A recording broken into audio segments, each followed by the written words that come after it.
নজর রাখবো সুপ্রিম কোর্টের দিকে। আরজি করে আজ ফের সুপ্রিম শুনানি রয়েছে। শিয়ালদা কোর্টে সঞ্জয় রায়ের যাবজ্জীবনের পর হাইকোর্টে ফাঁসির আর্জি রাজ্য সিবিআইয়ের আমরা জানি।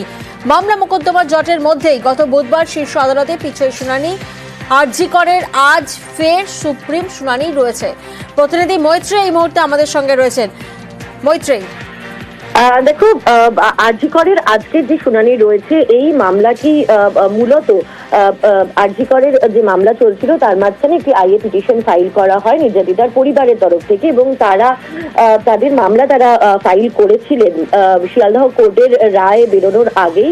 সেখানে তাদের বেশ কিছু আপত্তি ছিল সিবিআই এর তদন্ত নিয়ে।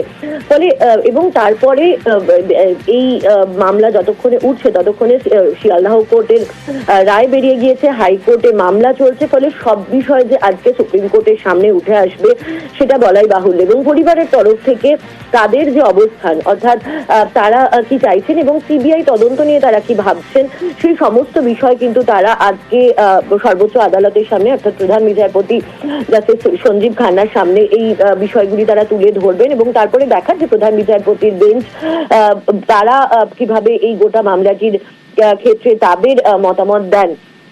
আজকে একটু কিছুটা বেলার পর এই মামলার শুনানির সম্ভাবনা রয়েছে। আজকে বেলা 2টো এই মামলার শুনানির জন্য সময় নির্ধারিত রয়েছে। তারপরেই শুনানি শুরু হবে।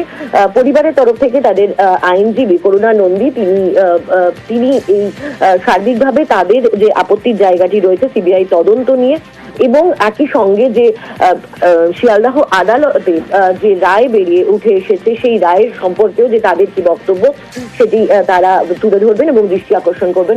সব পক্ষের সওয়াল জবাব শুনে আজ কি পর্যবেক্ষণ প্রধান বিচারপতির ডিভিশন বেঞ্চে নজর দেশে?